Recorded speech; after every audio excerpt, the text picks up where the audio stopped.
Hello guys, welcome back to my channel. আজ আমি বাংলায় ব্লগটা করছি কেন কি এটা হচ্ছে দশমী ব্লগ। দশমীতে বাংলায় না বলবো আর বাঙালি যখন তখন তো হবেই না এটা। আর আলতা আলতা লাস্ট আলতা পরছি। আলতাটা পরে আমি কি করছি নিজেও জানি না, নিজেকে শো অফ করছি আমি কি সুন্দর লাগছি লাল টিপ পরে, লাল লিপস্টিক, লাল টিপটা আমি অনেক বছর পরে এত বড় টিপ পরেছি। এক বছর পরে পরপর পরিয়েই এটা, মানে দশমীর সাজ যেটা হয় সেটা তো করতেই হয়। আর একটা মিস্টেক হয়েছে কি, আমি ফোনটা নিয়ে যাইনি প্যান্ডালে, দুর্গা পুজোর প্যান্ডালে নিয়ে যাইনি ফোনটা। তার জন্যে আমার প্যান্ডাল যে পুজো প্যান্ডালের যে ব্যাপারটা সেটা আমি শ্যুট করতে পারিনি। কিন্তু তারপরে অনেক কিছু আমি যে এসে গেলাম, তারপরে আমি সিঁদুর টিন্দুর খেলা হয়ে যাওয়ার পরে আমি চলে এসেছি ঘরে। খুব সুন্দর লাগছিল। আর তারপরে কী বলবো, আর জাস্ট নিজেকে শো অফই করে যাচ্ছি। খুব ভালো লাগছিলো, নিজের সাজটা আমি নিজেই ক্রিয়েট করেছিলাম। আর এই যে জুড়া পিনটা, সেই পিনটা আমি নিয়েছি ইয়েতে গণেশ মেলার থেকে। খুব সুন্দর ছিল পিনটা কিন্তু আমার হাত থেকে পড়ে একটা যে গোল যে সার্কেলটা সেটা পড়ে ভেঙে গেছে, দুটো নিয়েছিলাম। আর এইটার সাইড যে স্টিকটা সেটা দু ভাগ হয়ে এবারে আজীবই টাইপের হয়ে গেছে। আর এরপরে আমরা দশমী হয়ে যাওয়ার পরে আমরা রাবণের যে ইয়েটা ব্যাপারটা সেটাও রেখেছিলাম। আমাদের এখানে হয়েছে, ছোটো বাচ্চারা মিলে এই জিনিসটা করেছিল। খুব সুন্দর, খুব ভালো হয়েছিল এটাও। খুব ভালো লাগবে যদি আপনারা দেখবেন, আপনারাও খুব এনজয় করবেন। আমি আমার মেয়েকে সীতা বানিয়েছিলাম, আর পাশেরই বাড়ির ছেলেকে রাম বানিয়েছিলাম। রাম লক্ষ্মণ সীতা সব ছিল, সব ফটোশ্যুট। আর প্রত্যেক বছরই সীতা হয়, তারপরে মা কালী হয়, মা পার্বতী হয়, সব একে সাজাই আমরা। ছোটো বাচ্চা বলে খুব সুন্দর সাজিয়ে বসে খুব এনজয় করে ও, খুব ভালো লাগে ওকে। আর এই রাবণটা পুরো আমাদের ঘরেরই মেয়ে, মানে ঘরেরই বাচ্চারা সবাই মিলে এটাকে বানিয়েছে। তারপরে আমার ননদ এসেছিলো বাইরের থেকে, সেই ননদও হেল্প করেছে সবাই মিলে। তারপরে রাবণের যে রাবণ দহন যেটা, সেটাও খুব সুন্দর হয়েছে। কিন্তু একটাই ইয়ে হলো কি, আমাদের এই বছর বৃষ্টিটা এত বেশি ছিল কি, বৃষ্টির জন্য আমাদের জিনিসটা একটু মানে কী বলবো, খারাপ হয়ে গেল একটুখানি বৃষ্টির জন্যে। বারবার বৃষ্টি হচ্ছিলো তো রাবণটা অত সুন্দর করে জ্বলতে পারেনি। তাও যতটা হয়েছে ভালোই হয়েছে। আগের বছরটাও খুব ভালো হয়েছিলো, আগের বছরটা আমি ভিডিওতে দিয়েছি, তো এটাও আপনারা দেখেছেন কি না জানি না, কিন্তু এই বছরটা দেখবেন নিশ্চয়ই, খুব ভালো লাগবে। এখন তো বাস শুরুই এটা, তারপরে আমরা সব ওই যা পুজো পাঠ সবাই কেন করছিলাম বুঝতে পারছিলাম না। এমনিতে তো রাবণ খুব বুদ্ধিমান না, ওটা ওর কিছু দোষের জন্য যা করেছে, যা কাহিনি, ওটা তো আলাদাই। ওটা বলতে গেলে আমার অনেক বড় ব্লগটা হয়ে যাবে। 15 মিনিটের ব্লগে অত কিছু বলা যায় না, আর আমিও অত বেশি জানিও না যতটা, কিন্তু যা আমরা দেখেছি ছোটোর থেকে রামায়ণে সেইটাই আমরা জানি।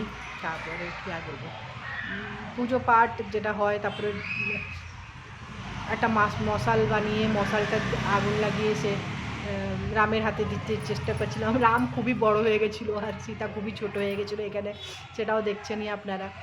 আর ওই পাশের ছেলেটাকে বানানো যেত, কিন্তু সে খুব লেটে এসেছিলো, তাই তাকে বানানো যায়নি। আর আগেবারে আমরা একটা মেয়েকে বানিয়েছিলাম, তার চুলটা খুব বড় ছিল, তার জন্য খুব সুন্দর হয়েছিল। এর তো আমরা এক্সটেনশন মানে নকলি বাল লাগিয়েছিলাম, নকলি চুল, সরি মিস্টেক, নকলি চুল লাগিয়েছি। আর এখন রাম সীতা লক্ষ্মণের ইয়ে হচ্ছে, আর কি হচ্ছে, পুজো করা হচ্ছে, টিক্কা লাগানো হচ্ছে। আমার যা বাংলাটা হয়েছে বিচ্ছিরি, আমি নিজেও বুঝতে পারছি। আর কী বলবো, আমার খুব মানে খুব ইচ্ছা হয় কি বাংলায় ব্লগ করবো, একটা বাঙালি ব্লগ করবো। যদি আমার এই ব্লগ কী বলছি আমি, এই ব্লগ চ্যানেলটা যদি আমার হিট হয়ে যায়, তো আমি একটা বাঙালি ব্লগও স্টার্ট করবো ভাবছি, যেটা শুদ্ধ বাঙালিতে থাকবে। তো আপনারা দেখুন, এই দশমীটা হচ্ছে একটা ইয়ে, কী বলবো, ভালো একটা, আগেকার দিনের যে দশমীটা সেটা তো নেই এখন। সেটা আগেকার দশমীতে আমরা যেমনি সবারই বাড়িতে গিয়ে মানে দশমী প্রণাম করে, আপনাদের হয় কি না আপনাদের এখন জানি না, কিন্তু আমাদের ছোটোবেলাতে কিন্তু একটা ঘুগনি বানাতো, না, কিন্তু আমার মা কিন্তু ওটা খুব বানাতো ঘুগনিটা। ঘুগনি বানাতো, আর মিষ্টি তো আমাদের ঘরে নানা রকমের আসতো। আর বাবা সকালবেলায় ভোরবেলায় গিয়ে কিমাটা কাটিয়ে আনতো আর কিমা ঘুগনি হতো।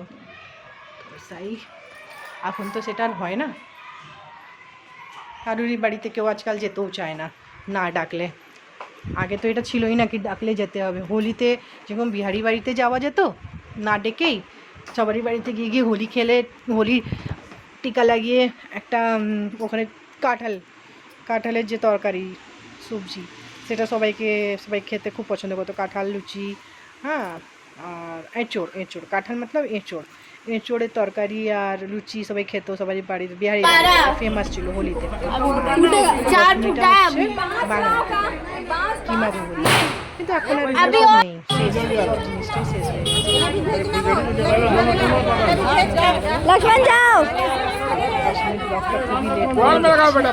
সব শেষ, তারপরে টাইমিং হয়নি দেওয়ার জন্য, লক্ষা ছাড়ার জন্য। তো এখন একটু আনাপ সানাপ কী বলছিল পেছনে, জানি না কী হচ্ছিল, তাই এখন আমাকে এটা ভয়েস ওভার দিতে হচ্ছে, এটা বলতে হচ্ছে, আর কী হচ্ছে আমি নিজেও বুঝতে পারছি না এরপরে কী হবে।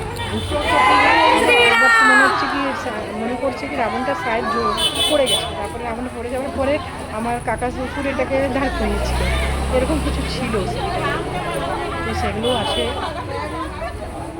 आरती का थाल पकड़ो ना कोई।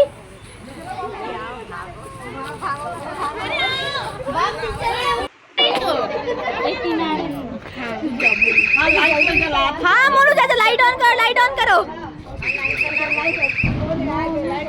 हॉर्न क्यों बजा रहा हो? चाचा हेलो बोले, हम लोग को सुने नहीं। हेलो, हाँ हेलो हेलो। दादी थोड़ा साइड हो जाओ ना, पहले रावण को जल्दी जलाओ नहीं तो पानी गिर जाएगा। हटेंगे तब तो रिकॉर्ड करूंगी, हटने बोलो ना। क्या रावण जल रिकॉर्ड करूंगी, सब तेरे सबूत दिया है। वो रावण जल गया। अरे रावण जल्दी जला रे भाई। बोल रखो बोल। राम जी रुक जाइए। अरे राम जी रुक जाइए, राम जी कुछ मत कीजिए। उधर कैप्चर नहीं करेंगे हम। मम्मी तुम पहली बार रेडी हुई है। वो तो मना नहीं है, यहाँ पर जो लिखते हैं यहाँ पर कुछ नहीं होता। राम जी भाग जाइए। सीता उधर है, सीता का फोटोशूट हो रहा है। सीता का फोटोशूट हो रहा है बोल रही है। राम जी बोल रहे हैं। राम जी आप कैसा लग रहा है? छोड़ दीजिए। लक्ष्मण जी आपको कैसा लग रहा है? अच्छा सीता माता इधर आइए, उसको नहीं ले जाओ वहाँ पे, यही ना तुम। सीता माता आपको कैसा लग रहा है? अच्छा लग रहा है।